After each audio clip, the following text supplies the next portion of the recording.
दोस्तों आज नमस्कार आप सबको। आज हम नए टॉपिक को लेकर आ रहे हैं आपके सामने। टॉपिक का नाम है निर्देशांक ज्यामिति, कोऑर्डिनेट ज्योमेट्री। निर्देशांक ज्यामिति, कोऑर्डिनेट ज्योमेट्री।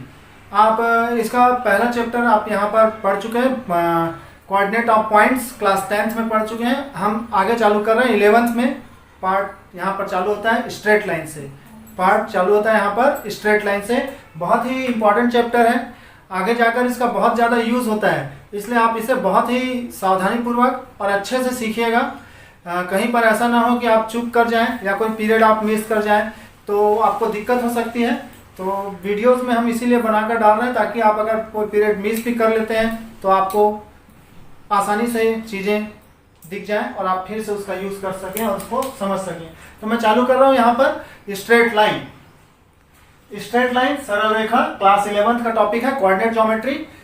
सरल रेखा का व्यापक समीकरण, general equation of straight line. General equation of straight line x y में एक घात का समीकरण सदैव एक सरल रेखा को निरूपित करता है। एक्स वाई में एक घात का समीकरण सदैव एक सरल रेखा को निरूपित करता है। इसका मानक रूप ax धन by धन c बराबर 0 होता है। ax धन by धन c बराबर 0 होता है। ये कहने का मतलब यह है कि इस प्रकार की कोई भी स्ट्रेट लाइन, अगर आपके पास कोई भी स्ट्रेट लाइन कैसी भी हो तो उसका मानक रूप ax plus by plus c equal to 0 से दिया जाता है। यहाँ पर देखिए एक पॉइंट बताया गया, पॉइंट के ऊपर एक कोऑर्डिनेट बताया गया है एक्स वाई। ये एक्स वाई जो पॉइंट का कोऑर्डिनेट है वो इस लाइन पर हमेशा मौजूद रहेगा। इस लाइन पर ये पॉइंट हमेशा मौजूद रहेगा और ये पॉइंट इस लाइन को ऑलवेज सेटिस्फाइड करेगा।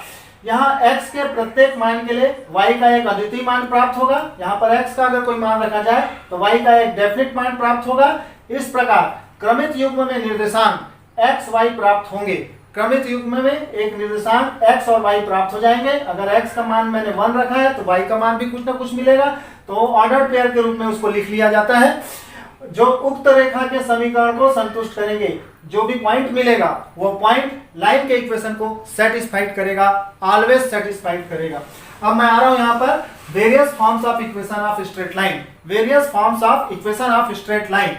तो यहाँ पर पहला आ रहा है equation of x axis. Equation of x axis, यहाँ पर देखिए हमने कोऑर्डिनेट बनाया हुआ है, एक एक्स एक्सिस को बताता है, वाई एक्सिस को बताता है। तो एक्स एक्सिस यहाँ पर लिखा हुआ है और इसको इमेजिनरी एक्सिस इसको बोलते हैं, ठीक है, आपको मालूम है। तो एक्स एक्सिस को रियल एक्सिस और वाई एक्सिस को इमेजिनरी एक्सिस बोलते हैं। एक्स एक्सिस का जो इक्वेशन होता है वो होता है y इक्वल टू 0। क्यों होता है y इक्वल टू 0? यहाँ पर लिखा है एक्स अक्ष पर स्थित बिंदु का y निर्देशांक, अर्थात कोटि क्या होती है? हमेशा शून्य होती है। एक्स अक्ष पर किसी भी बिंदु का y निर्देशांक हमेशा शून्य होता है, इसलिए एक्स अक्ष का समीकरण y बराबर 0 होता है। Equation of y axis, y अक्ष पर स्थित किसी बिंदु का x निर्देशांक, y अक्ष पर स्थित किसी बिंदु का x निर्देशांक हमेशा शून्य होता है, अतः y अक्ष का समीकरण x बराबर 0 होता है। अब हम तीसरे टाइप पर आ रहे हैं, various types of straight line. तो y अक्ष के समानांतर रेखा का समीकरण, y अक्ष के समानांतर रेखा का समीकरण जो y अक्ष से a दूरी पर स्थित हो, जो y अक्ष से a दूरी पर स्थित हो। थोड़ा सा ध्यान से समझिएगा, ठीक है। तो ये हमारे पास कोऑर्डिनेट एक्सिस है, ये एक्स एक्सिस है, ये वाई एक्सिस है।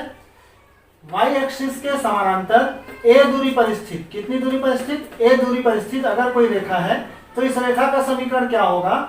और इसी प्रकार से निगेटिव डायरेक्शन, ये प्लस डायरेक्शन होता है, निगेटिव डायरेक्शन होता है। अगर इस तरफ कोई वो है रेखा है तो इस रेखा का समीकरण क्या होगा अगर वह भी सेम दूरी पर हो? तो रेखा का समीकरण होता है x is equal two plus minus a। अगर इस तरफ है पॉजिटिव डायरेक्शन में है तो रेखा का समीकरण x इक्वल टू a होगा।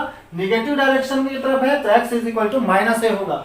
या इसको हम लोग ऐसा भी लिखते हैं x प्लस a बराबर 0 या x माइनस a बराबर 0।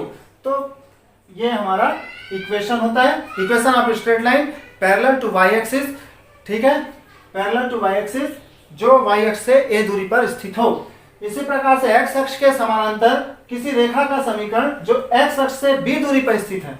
x अक्ष के समानांतर, ये x अक्ष है, ये y अक्ष है, x अक्ष के समानांतर एक रेखा है, इस तरफ भी है और इस तरफ भी है, पॉजिटिव और निगेटिव डायरेक्शन में है, ठीक है। तो उस कंडीशन में यहां से यहां तक की दूरी अगर हमको दी गई है कि ये दूरी b है, अपोजिट डायरेक्शन में भी b दूरी पर रेखा है, तो इस रेखा का समीकरण, इन रेखाओं का समीकरण y = ±b से दिया जाएगा। y = ±b से दिया जाएगा। ओके, समझ में आ रहा है आप लोगों को? ये हमारे पास अक्षों के समानांतर रेखा का समीकरण है। अक्षों के समानांतर रेखा का समीकरण, एक निश्चित दूरी पर स्थित रेखा का समीकरण। अब हम आ रहे हैं तीसरा टॉपिक। ये बहुत ही महत्वपूर्ण टॉपिक है, इसके बिना आगे की क्लासेस में बहुत ज्यादा दिक्कत होगी, इसलिए आप इसको अच्छे से याद रखें। इसी को हम लोग स्टैंडर्ड फॉर्म भी बोलते हैं, मानक रूप, है ना। तो सरल रेखा का समीकरण, सरल रेखा का समीकरण प्रवणता के रूप में, थोड़ा सा यहाँ पे टॉपिक को कर दिया अपन लोग, in the form of gradient. प्रवणता, प्रवणता आप जानते होंगे, प्रवणता को हम लोग m से दर्शाते हैं और m बराबर होता है tan थीटा। m बराबर क्या होता है? tan theta. ये आपको पिछले साल बताया जा चुका होगा, ठीक है। उस सरल रेखा का समीकरण ज्ञात करना, ध्यान से सुनेंगे, मैं टॉपिक को पढ़ रहा हूं। उस सरल रेखा का समीकरण ज्ञात करना जो x अक्ष की धन दिशा से दिया हुआ कोण थीटा बनाती है। उस सरल रेखा का समीकरण ज्ञात करना जो x अक्ष की धन दिशा से दिया हुआ कोण थीटा बनाती है और y अक्ष की धन दिशा से लंबाई c का अंतःखंड काटती है। तो रेखा का समीकरण क्या होगा? तो मैं यहाँ पर उसका एक फोटो बना लिया पहले, रफ डायग्राम, कि ये हमारे पास कोऑर्डिनेट एक्सिस हो गया, ये y एक्सिस हो गया, ये x एक्सिस हो गया, ये इसका पॉजिटिव डायरेक्शन है, ये निगेटिव डायरेक्शन है, ठीक है।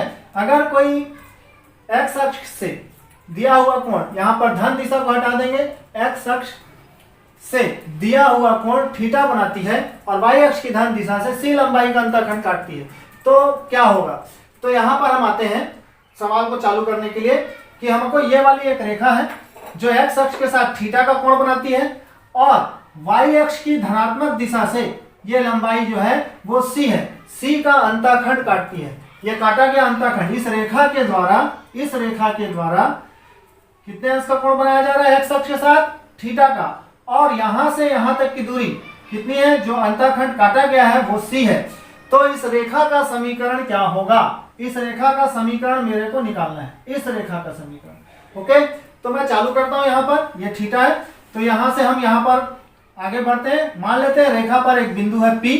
सबसे पहले आप मान लीजिएगा कि रेखा पर एक बिंदु है P जिसके निर्देशांक क्या है? XY। अभी थोड़ी देर पहले मैंने बताया था कि ये बिंदु P फिक्स होता है, XY ऑलवेज रेखा पर होगा। ये बिंदु हमेशा किसी भी रेखा पर होगा, कोई भी रेखा खींचेंगे उस पर ये बिंदु मिलेगा ही मिलेगा। तो मान लीजिए कि ये बिंदु यहाँ पर है, तो यहाँ से हमने लंब डाल दिया नीचे की तरफ। क्या डाल दिया? लंब, जो इसको यहाँ पर मिला। इसी प्रकार से यहाँ से हमने, जहां पर ये कटी है, यहाँ से हमने एक लंब डाल दिया नीचे की तरफ, ठीक है। तो यहाँ पर एक समकोण त्रिभुज बन गया। मान लीजिए इसका मैं नाम दे देता हूं PQR, मैंने इसको नाम दे दिया, ठीक है। तो अब यहाँ पर देखिए कि ये C था, तो इसके समानांतर है, तो ये कितना हो जाएगा? C हो जाएगा। ये बिंदु का निर्देशांक XY है, मतलब इतना डिस्टेंस कितना हो जाएगा? X हो जाएगा। यहां से यहां तक का डिस्टेंस टोटल कितना हो जाएगा? Y, क्योंकि इस बिंदु के निर्देशांक XY है। अगर मेरे को इस बिंदु पर जाना है तो मेरे को x एक्सिस में x डिस्टेंस और y एक्सिस में y डिस्टेंस चलूंगा तो इस बिंदु पर पहुंचूंगा। तो ये टोटल डिस्टेंस y हो जाएगा और ये टोटल डिस्टेंस x हो जाएगा। अब यहाँ पर देखिए आप, ये टोटल y है और ये इसके समानांतर है, मतलब ये c हुआ। तो ये कितना हो जाएगा? ये हो जाएगा टोटल y में से c को घटा देंगे, मतलब ये हो जाएगा y माइनस c, इस प्रकार से। और ये x है। तो अब मैं आता हूँ इस ट्रायंगल में। कौन सा ट्रायंगल दिखाई दे रहा है आपको? Triangle PQR। ट्रायंगल PQR में अगर मैंने निकाला tan थीटा बराबर, तो अपन ने क्या पढ़ा है? लंब बटे आधार होता है। तो यहाँ पर लंब कितना दिखाई दे रहा है आपको? लंब दिखाई दे रहा है y माइनस c। आधार कितना दिखाई दे रहा है? x। और tan थीटा को हम लोग क्या बोलते हैं? m। तो यहाँ पर m लिख देंगे। क्या लिख देंगे यहाँ पर? m। इसको क्रॉस मल्टीप्लाई किया तो यह आ गया mx बराबर y माइनस c। इसको इधर ट्रांसफर कर दिए तो y इज इक्वल टू हो जाएगा mx प्लस c। ये इक्वेशन ऑफ स्ट्रेट लाइन कहलाता है। Equation of straight line in gradient form, y is equal to mx plus c, याद रखेंगे। अब हम आते हैं मूल बिंदु से होकर जाने वाली रेखा का समीकरण ज्ञात करने के लिए, कि मूल बिंदु से होकर जाने वाली रेखा का समीकरण। यदि हम बोलते हैं कि कोई रेखा जो है वो y अक्ष से c का अंतःखंड नहीं काटती है, अभी हम पहले प्रूव किए थे y is equal to mx plus c। अगर सी का अंतःखंड नहीं काटती है मतलब रेखा कहां से होकर जाएगी, मूल बिंदु से होकर जाएगी। अगर रेखा मूल बिंदु से होकर जाएगी तो y = mx + c जो हमारे पास था रेखा का समीकरण, उसमें c बराबर क्या हो जाएगा 0, क्योंकि काटा गया अंतःखंड 0 होगा। तो यहां पर आ जाएगा y = mx, यहां पर क्या आ जाएगा y = mx। तो ये रेखा का समीकरण होता है जो मूल बिंदु से होकर जाती है, y = mx। इसी प्रकार से अगर ऐसे ही अपोजिट डायरेक्शन में जा रही है तो इधर से भी जा सकती है रेखा का समीकरण। तो इस रेखा का समीकरण y = -mx होता है, y = -mx होगा। ठीक है, तो दो रेखाएं, मूल बिंदु से होकर जाने वाली रेखा का समीकरण y = mx, y = -mx। अब हमारा है एक बिंदु x1 y1 से होकर जाने वाली रेखा का समीकरण। एक बिंदु से होकर जाने वाली रेखा का समीकरण y - y1 = m × x - x1 से दिया जाता है।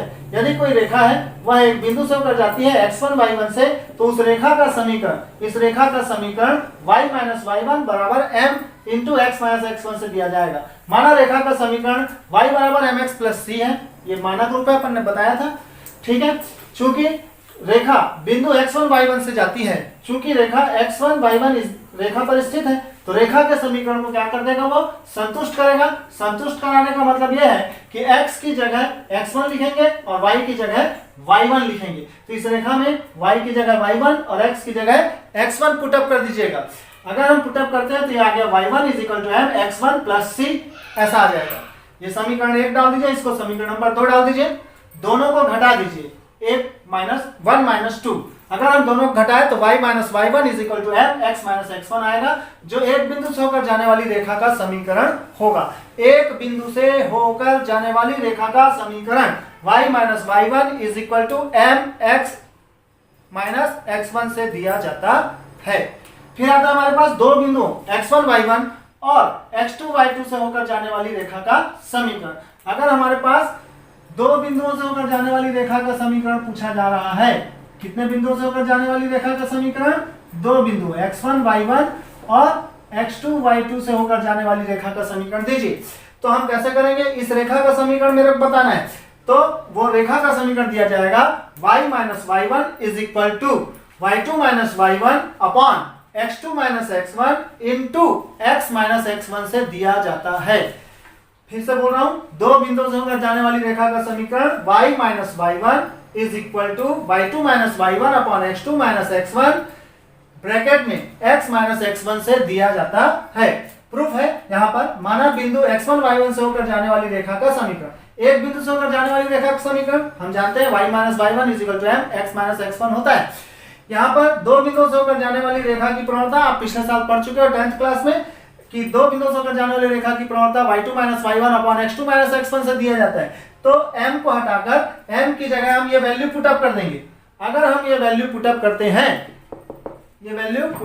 हैं, तो ये समीकरण आ जाएगा इस प्रकार से y - y1 = y2 - y1 upon x2 - x1 x - x1।